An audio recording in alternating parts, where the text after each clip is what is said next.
Welcome to Extreme Genes, brought to you by The Church of Jesus Christ of Latter-day Saints. This week on Extreme Genes Family History Radio, imagine learning your last name wasn't supposed to be your last name, but it was because of murder and escape and scandal. Hi, it's Fisher, and it's an astounding story from Kevin Miller, who's written a book about what he's learned about his family. Hear what he discovered, how he found it, and all the details this week on Extreme Genes. Brought to you by FamilySearch.org. Discover, gather, connect. A presentation of the Church of Jesus Christ of Latter-day Saints. And you have found us, America's Family History Show, Extreme Genes, and ExtremeGenes.com. I am Fisher, your radio root sleuth, on the program where we shake your family tree and watch the nuts fall out. And this week's show is brought to you by BYU TV's Relative Race, Sunday nights at 8 o'clock Eastern, 5 o'clock Pacific. In fact, later on in the show, we're going to be talking to Jen and JD. They are Team Black, and what an emotional episode they went through this past week, and you're going to enjoy our visit with them. Hey, how you doing? Welcome to the show. It's great to have you along. Also excited today to be talking to Kevin Miller. Kevin has written a new book, and it is based on his incredible family story from when he discovered that his last name wasn't really supposed to be Miller, but his grandfather changed it back around 1921 because of a murder in his family and a family scandal, and you will not believe what he discovered and how he discovered it. You're going to enjoy that coming up in about 10 minutes. Hey, just a reminder, if you haven't done so yet, sign up for our weekly Genie newsletter. It is absolutely free. We've got links to past and present shows, stories that you'll find interesting as a genealogist, and of course, I give you a blog each week, too. You can sign up at extremegenes.com or through our Facebook page. Right now, it's time to head off to Boston, Massachusetts, where David Allen Lambert is standing by. Hello, David. How are you? Hey, I'm doing good, but I hear you're doing a lot better. So what's about this breakthrough 3 decades old? Yeah, 35 years I had been looking for a breakthrough on third great-grandparents on one line. And I learned a couple of things from this. This is really interesting. I think it'll be of interest to people who are frustrated with brick walls. You know, like I say, I've waited since the 80s to get this. But I have been administering 6 different people, including 3 second cousins, on this one particular branch. And a 4th cousin match came up out of Australia recently that tied into 5 of the 6 of us, including a shared relative from England who shared these third great-grandparents. And so we discovered as a result of that there was another child belonging to my third great-grandparents who was born and christened about 36 miles away from the rest of the family. And as a result of that, that gave us the actual maiden name of the mother. And then we found her christening and her parents, and we found the dad's christening and his parents. So we got back another generation on both sides. There was also another person who descended from this extra child who matched 2 of my second cousins. So this was a huge thing for me. And what I got out of it was that you really need to try to administer as many tests from as many cousins within close range to you as you possibly can, because sometimes they will get matches that you're not going to get or your siblings aren't going to get, because I was administering for me and a brother and a sister and then these 3 second cousins. So as a result of all of this, we were able to put it together and finally get that breakthrough. I was up till 1 o'clock in the morning on Monday night, and it just that's exhausted. Typical for a genealogist. That's kind of early, isn't it? Like 2:30 in the morning. Yeah, it's not unusual. I make most of my breakthroughs late at night, and that was no exception. But it was huge. And the other thing to learn from it is be patient, because I was working on this in June, and there was no record that showed the christening of this extra child until sometime this summer. It showed up on Ancestry. It's not on Family Search. So you got to look in different places and see where they are. But these new records are coming along constantly. So it was quite a joy. And the people that I'm matching to in Australia are all excited about it. The match over in England is all excited about it. All of us over here are excited about it. So we finally got to where we needed to be. All right, David, let's get on with your family histoire news. Where do you want to begin? Well, this story I want to tell you about actually has to do with a DNA match. Holly Becker, who's in her 40s now, over 20 years ago, was suffering from non-Hodgkin's lymphoma. She actually got cord blood, which aided with her recovery. Well, her Ancestry DNA test that she did recently led her to find that she still has, after 20 years, the umbilical cord blood from the donor, a 25-year-old Patrick Davey. So I guess that makes you kind of like blood brother and blood sister? Yeah, it's kind of crazy. And I think the thing that's wackiest about this is the idea that what if you had a close DNA match to somebody who was involved in a cold case? Right? I mean, this is something we've never, ever seen before. So maybe that's the question for C.C. Moore at some point on the show. But I would imagine, obviously, they have to match people's actual DNA up to a crime scene. But this raises some very interesting questions. Wow. It really does, and I think that it just goes to show you that when we thought we'd found everything we could use DNA research for, there's another. Yep. Well, I'll tell you, DNA is being used in the next story for Extreme Genes, and this is about bone fragments from a famous lost aviator. Yep, Amelia Earhart is in the news again, and this is because Dr. Erin Kimmerl, who is with the University of South Florida, has discovered bone fragments that were in a museum that probably could be Amelia Earhart. So there is a living niece of Amelia Earhart, and obviously they'll probably be able to test mitochondrial DNA, or at least any part of that DNA, to determine if she may have found this aviator we lost in 1937. Wow. Yeah, and that story has been going on since I was a little boy. It's been a long time. In fact, I had an uncle who was part of the Navy exploration team that was looking for her back in those times. Yeah. And that's a story in its own right. In its own right. That's true. Well, I'd like to shine my blogger spotlight this week upon Amy Carpenter, who has a blog, Musings of a Young Genealogist.weebly.com. And one of the things that she blogged about this year, which is fascinating, are the 5 reasons to go to a genealogy conference. Because I want you to go to her blog. I'm not going to give you all of them, but I'll give you 3: education, camaraderie, and perspective. Go to her blog and find out what the other 2 are. Well, that's all I have for Family History News this week. I'll catch you next time. All right, David, thanks so much. And coming up next, we're going to talk to a man who learned later in life that his name was not his name, and that's because his grandfather had changed it, and it involved murder and scandal and escape. It's an amazing story, and you're going to want to hear it all next from the author of a book about this whole experience, Kevin Miller. And we're always looking to dig up the stories for you to inspire you to go out and find yours. And one of those stories is now made historic in a book written by Kevin Miller, my next guest. It's called Heart of Steel. It's based on a true story. And Kevin, we want to know the real story here, because this is just phenomenal. Now, you were an Air Force guy, right? Yeah, Fisher. I spent 8 years in the Air Force, serving my country. Those were great years. I had a good time. And then I woke up one morning and learned that my name isn't actually Miller. We thought our name was Miller, and learned that it wasn't. What happened was my uncle was at a funeral, and he got some newspapers that he then passed to us that detailed a scandal and a murder back in the 1920s. And my grandfather had changed our name from Puchalski, very Polish name. We had no idea. My father had no idea that wasn't our name. So we kind of learned it through that newspaper article, and we were having an identity crisis. So who are we? So the name was changed to Miller. Mm-hmm. Wow. To Miller, yeah. Okay, yeah. That's a big change. That's a huge change, and I spent a lot of time trying to figure out why, because my grandfather took all this to the grave. He didn't share that information. He didn't share a lot of information. And we believe because of the scandal and stuff that was involved, he was just trying to protect his family. Did you know him? When did he pass away? Yeah, I knew my grandfather very well. He passed away in 1986. Okay. But I was very close with him, and he was a good man. I didn't know him as well as I thought I did, though. Isn't that the way it is? You notice that? Yeah. Everybody's got their secrets. He was an incredible man. I mean, they lived in a big farm in Southington, Ohio. Okay. And one night, my great-grandfather was murdered in his sleep. And he was 12 years old, and my frantic great-grandmother sent him to get the sheriff, and a big scandal unfolded, and my grandfather and his 4 siblings found themselves in an orphanage in 1920. All right. Wait a minute. Let's break this down a little bit at a time. Sure. Your great-grandfather is found murdered in his bed? Is that right? In his bed. He was murdered in his sleep. He was shot in the temple while he slept. Wow.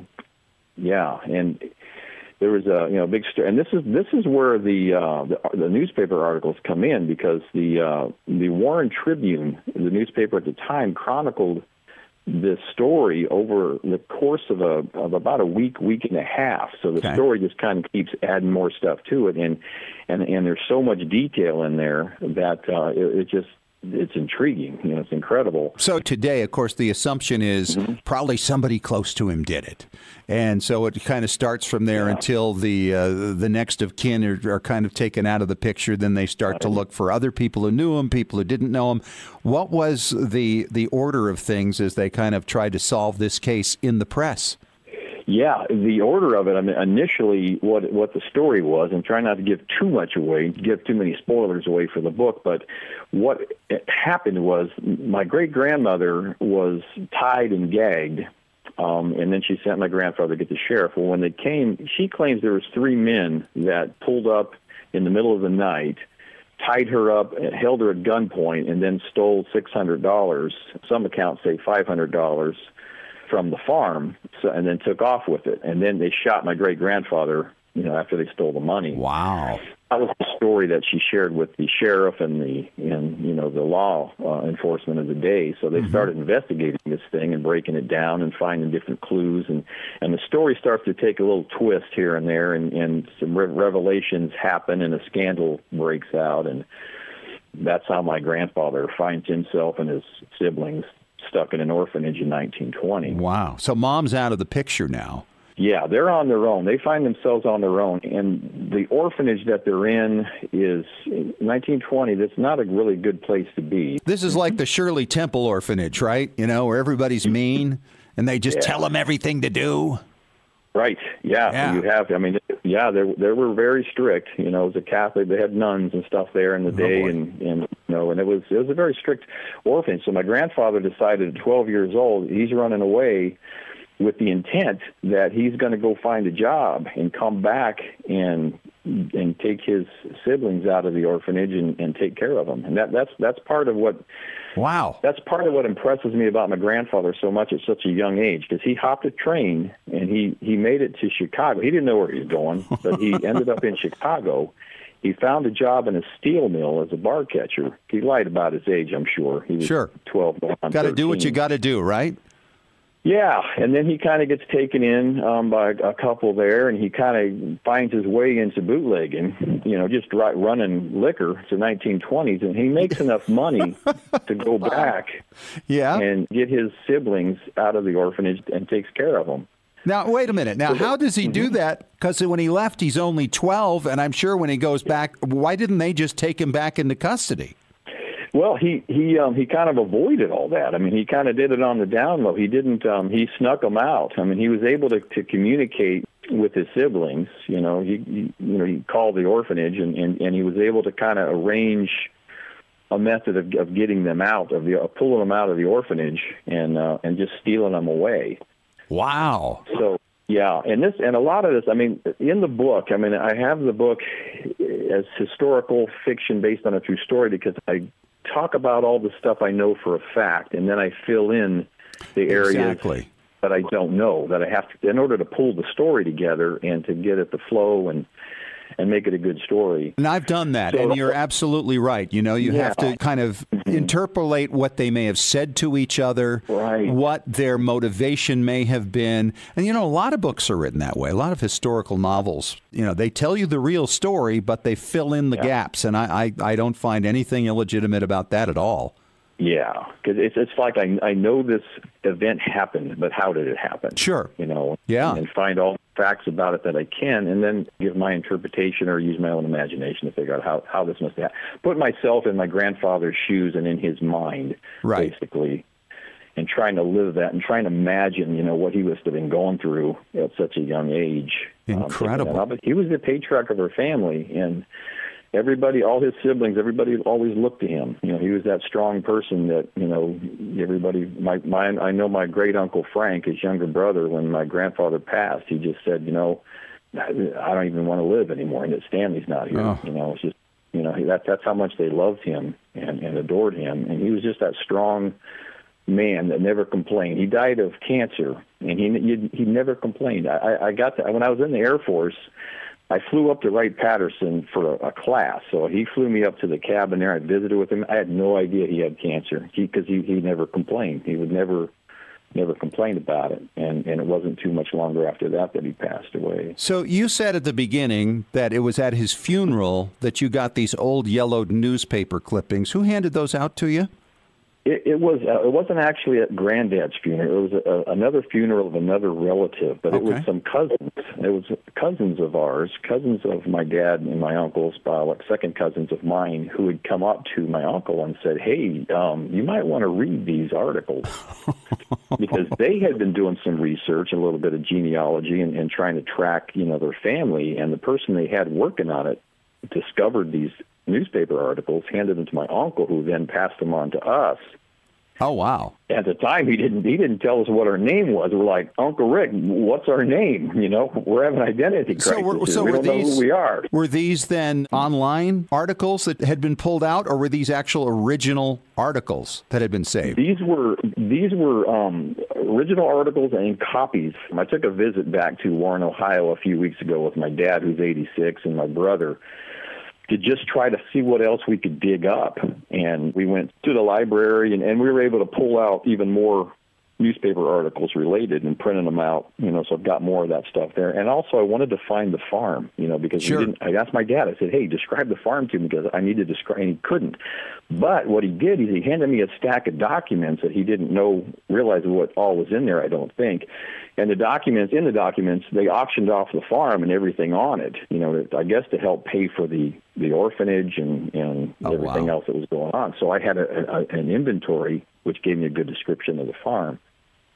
But we didn't know the exact location, so we went to the Trumbull County Recorder's Office to find the deed. I found the deed. It didn't have an address, but it has a legal description. And so it wasn't until I got back from Ohio, I was working with a historian at the Warren Historical Society, great lady named Cindy, just, awesome lady. She was so intrigued by the story. She says, "We normally charge $18 an hour to do this. I'm doing this for free." Yeah. Just because I'm so interested in this story.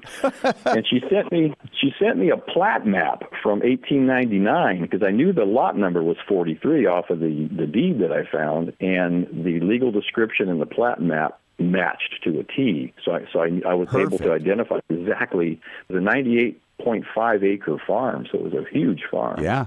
Yeah, and is it still there? Is it still farmland, or is it all developed now? It's still there, and I plan on taking another trip back there because I want to go knock on some doors over there on the property, because there's like several houses on that property now, and just maybe hand them a book and say, "Hey, I'll give you a book if you let me walk the property and take some video. And by the way, here's some history on this property that you're living on." Yeah. I mean, what a story, right? Yeah. By the way, you're in a house where my great-grandfather was murdered. Exactly. That'll get somebody's attention, especially at this time of year, Oh, gosh, yes, absolutely. Absolutely. I know you kind of shoved me aside on that in the beginning here, Kevin, but I'm thinking for it to be a scandal, somebody in the family had to have done this, right? Yeah, you would be right to say that, Fisher. Yeah, that's kind of where it's going. My great-grandfather, he was the good old boy in Southington, Ohio. And he drank a lot, and he was very abusive. He beat my great-grandmother repeatedly. She lost 6 children. She lost 6 children to this because of this? Six pregnancies, were lost because of his beatings. He was a very violent, very cruel person. And then he started beating my great-aunt, Dorothy. Once he started beating the daughter, then that's kind of where the murder takes place. That was it for great-grandma. She'd had enough. Yep, she had enough. She probably was thinking, whatever you do to me, you do to me, but when you're touching my child, that's where you cross the line. So she took care of it. Wow. Okay. She did it personally?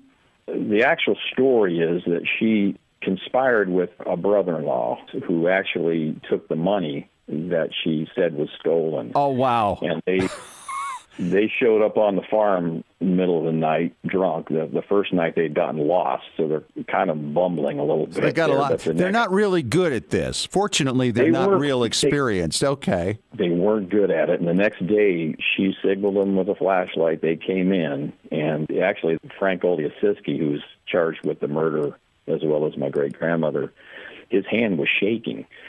and she actually had to steady his hand for him to pull this off. Oh, my gosh. What a story. Yeah. So let's get into some of the details, because you've obviously done tremendous research on this story, and you've written it as a historic novel, which I think is just great, because as we talked about in the first segment, that's kind of how you fill in some of the gaps that you're just never going to know. What were the conversations? What were the relationships? Things like that you can kind of fill in. So do you have the court files from all this? I do. I have quite a bit of documentation, a bunch of documents that my dad had and he passed over to me. There is documentation that details the trial of my great-grandmother, the trial of Frank Oleszewski. I have all the pleas. They originally charged both of them with first-degree murder. Then they pled it down. Oleszewski went to prison for 20 years for second-degree murder. My great-grandmother went to prison for manslaughter. She got, I think, 5 to 10 years, and she served 3. And so this is why your grandfather and his siblings all wound up in the orphanage. Was there ever a reunion? Yes, they did. Once my great-grandmother had gotten out of prison, she was with her sister in Lisbon, and they did. They reunited. It's all detailed in the book, Wow. the reunion. Now, this is tough, because I want to talk about your grandfather now. He was just a kid. How old was he? 12? He was 12 going on 13. So, yeah, he was just a young kid. And it's like, you know, I'm trying to imagine putting myself in his head and thinking, oh, my gosh, you know, my mother is gone and my father is dead. Yeah. And my siblings are in this horrible place. Yeah, but he's getting into bootlegging in Chicago during the gangster era of the 20s. Right. Wow. Right, because he's looking to make as much money as he can with the idea and the purpose of going back and stealing his siblings out of that orphanage and taking care of them himself, That's incredible. But did he come through this period of his life? That's a very impressionable age, obviously, going into your teens. Was he able to walk away from it ultimately once he'd achieved his goal? You know, it definitely had an effect on him, because later on, I mean, he started to kind of go down that same road as he got a little bit older. And as the story moves on, he goes to Canton after he's left his siblings with his mother. He meets my grandmother, who's a fiery Irish woman, and he actually buys a bar, a speakeasy bar, with the idea to take care of his new fiancée. And, right. You know, and he knows the business after all. Yeah, he kind of goes down the road a little bit of his dad with the whiskey and such, and my grandmother kind of pulls him out of that and kind of saves him. So the last part of the book is their love story, and my wife says that's her favorite part. She loved the whole book. She goes, that's my favorite part, though. The love story was great between your grandparents. Because it's obvious that he really was the patriarch of your family and the one that everybody looked up to, and he would do anything for them, wouldn't he? Oh, yeah, absolutely. He was that sort of person. Everybody looked to him for things. And my great-uncle Frank, when my granddad passed away, Frank's like, you know, I don't even want to live anymore. What's the purpose of living now without Stan? Because they just looked to him for everything, you know. So he was the guy. Yeah. I've got a lot of information and a lot of background information on a website I actually created for this called heartofsteelbook.com. There's more stories and more information up there. Well, you know, the thing about it is, of course, for people who listen to this show, they're either just getting started in genealogy, maybe they're more established, but it's always interesting to hear what kind of records you found, how you went out to gather these stories. And obviously, there were people who knew a few things. Is there anybody left who, once they found out that you knew, spilled their guts about some of these times? Yes, there was some. Now, because my dad's cousins, the daughter of my Aunt Dorothy, who was the oldest of the children who was abused, she sent him a letter, actually, and I actually got some good information because he handed me the letter that she had handwritten to him, because she seemed to know a lot about this story from her mother. And I pulled a lot of stuff out of there. A lot of the stories of the incidences of her being abused, you know, are in the book, and I've pulled them from a letter. So they're actual incidences that really did occur. So I learned a lot from that based on the story. And just talking to other relatives that, you know, somebody knew a little bit, this cousin would know a little bit about that. And, you know, and the children of my great-uncle Frank, my granddad's younger brother, they had some knowledge of things, but they kept it hush. I mean, they swore an oath of silence in 1921 that we're changing our name to Miller, and we're not going to tell this to our children or grandchildren. And my grandfather took it to his grave. Wow. It took a lot of research to figure out why, scouring these newspaper articles, scouring the court documents of the case, looking at old letters that were written, and just finding the property. We even went to St. Mary's Cemetery trying to find George Puhalski's gravesite, my great-grandfather. We knew it was in St. Mary's Cemetery in Warren, Ohio, but we didn't know exactly where. So any sign of him? The records were kept in St. Mary's Catholic Church, and we found him in the records there, but we could not locate the gravesite. Yeah. We don't know if it's an unmarked grave or if the sandstone's been worn since 1920. Sure. So that was one thing we weren't able. Wow. We knew, we just didn't know exactly where he was. Well, it sounds like an amazing book. It is Heart of Steel. It's by my guest, Kevin Miller. And Kevin, congratulations on doing that. I would imagine you haven't written books before. No, my professional job as a web developer, I'm also a technical writer, so I am used to writing, but writing a novel it doesn't always translate. Writing a novel is a whole different It's a thing, whole so different animal. But congratulations on trying something out of your comfort zone to make sure that story lives on for generations. And boy, you've gone through it all. Court records, oral tradition, digitized newspapers, and you've really uncovered some amazing secrets. Congratulations. Thanks so much for your time, Kevin. Thank you, Fisher. I appreciate it. And coming up next, as you probably know by now, we're into Season 6 of BYU TV's Relative Race, and Episode 4 just aired this past weekend. And we've got Team Black in studio to talk about the experience and all the things that they're learning, especially about JD's family.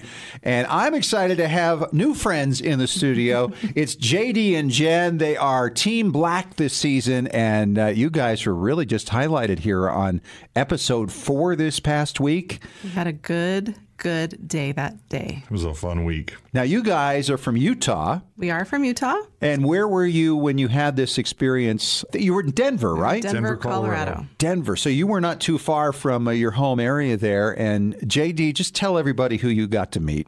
Oh, it was a real pleasure. I got to meet my sister Angie in Denver and her family, and it was a phenomenal experience for us and an incredible day on the race. One of those moments that you treasure forever. Forever. Well, the emotion was just so strong. You can't watch that without having a whole pack of Kleenex standing by. And we lived it, but we still cried watching it. I bet. Yep. Well, and isn't it interesting when you watch a TV show or anything that you video, the editing that's involved to make this thing all come together? Because I'm sure you remember how it was originally. Yes, it was a beautiful edit. It was a beautiful experience, Yes. but they edited it in such a way that it was just absolutely lovely. I had the great opportunity to have my sister come to our home and watch that show with us. Oh, so she was with us, and and we it sat on the was couch. a tender mercy for sure. Wow. And she shares your dad with you, who you found out early on you lost. Correct. And she's been able to help me find a few of my dad's very best friends in high school and in life up until the point where he died. So they were able to fill JD in a little bit more on details and exactly where he gets all of the goodness in JD. Did you get a picture, though? Of course, we haven't seen that I yet. know. Are we allowed to say? I think I we might be allowed to say we do end up with a picture. Okay. And I'm going to tell you this, Fisher, this picture that you see is remarkable. We are twins. How all the way amazing down is to our that? grandson. Wow. Like the genes are very, very strong. Isn't that something? So how did you guys wind up on the show? It's a fun story, actually. We'd never seen the show. We'd never seen the show. 12 years ago, my grandmother had told me that my dad wasn't my biological father, and I wasn't in a big hurry to find out who my biological father was. I was pleased with my life, and I was excited about where we were at. And then I had a very interesting experience a year ago where a strange man came up to me in a parking lot and told me that he had been speaking to my grandmother who had passed, which is always an interesting way to start a conversation. Right. And he said, listen, your grandmother wants you to know that it was a gift she gave you on Christmas, that finding your dad is going to be a gift. And so it started me wanting to go down that path and find my father. We didn't know about relative race. We did our DNA, no results. It was sort of a dead end. And our daughter called us. We're just not smart enough to figure out the DNA. Well, I had 400 fourth cousins. And I don't know if there's a lot you can do with that. We had no idea where to go. Our daughter was watching TV and called us on the phone and said, Mom, you and Dad have got to do this show.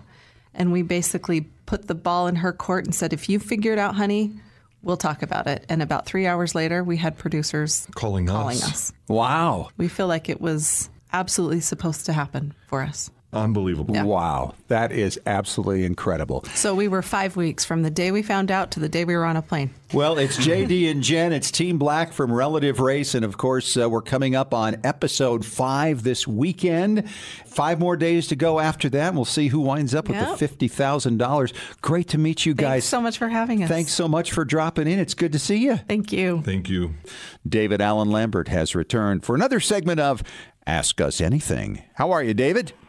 I'm doing great. How about yourself? All right. Let's get to the question from Millie in Lafayette, Indiana. She has emailed us, I'm having trouble locating a record of my great-great-grandfather's Civil War pension record. He lived long enough for me to believe he should have had one. The spelling of his last name is somewhat unusual, which I think may be why I can't find it on Ancestry. Is there any other way to search? Thanks. Good question, Millie. That's a really good question. Well, first off, Ancestry has the T288 index. Now, Fish, the T288 index was put together alphabetically, A to Z, for all of the Union forces. It's fine, but, aliases and misspellings. It used to be hard because you had to do it by microphone. Ancestry does have the Soundex out there, so you could click that, and they might catch some of the misspellings. But there is another Ancestry option. That would be Fold 3. Fold 3, back when it was footnote.com, actually, I met with them and told them about another index that nobody had online yet. Ironically, it was to be a competition against Ancestry, they thought, but Ancestry now owns Fold 3, and the T289 index is online now. Now, that index on Fold 3 isn't alphabetical. It's regimental. It is organized by regiment, and this regimental index goes by state, the branch of the service, infantry, artillery, etc., the number of that unit, and then the company. Now, you can drill down a lot easier through 100-plus people in a company than you can through tens to thousands of Union veterans that may have a similar name.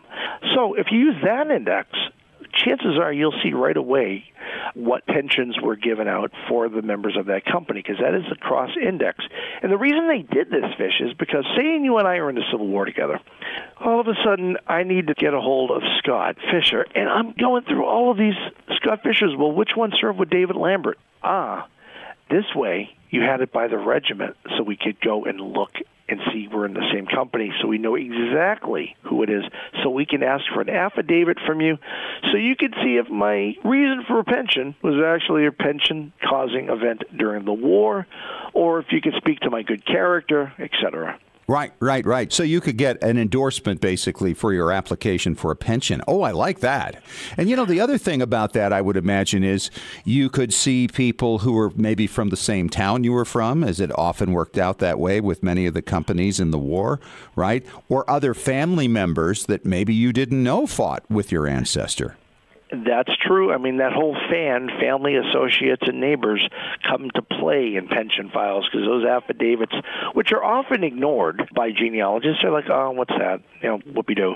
But I always tell people to look for the pensions of those that gave the affidavits, because if you scratch my back, I'll scratch yours, and you might find a letter about your ancestor in their pension talking about a different battle that they may have not been injured at, but the colleague would have been. Yeah, that's right. And you can do that for the Revolution as well. You can.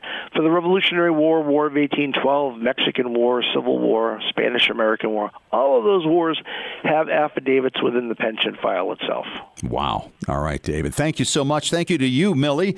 And if you have a question for Ask Us Anything, all you have to do is email us at, get this, askusanything@extremegenes.com. Talk to you soon, David. Thanks. All right, see you. Hey, that is it for this week. Thanks once again to our guest, Kevin Miller, for coming on and talking about his book, Heart of Steel. Talk to you next week, and remember, as far as everyone knows, we're a nice, normal family. This has been Extreme Genes. Share your family story by going to FamilySearch.org.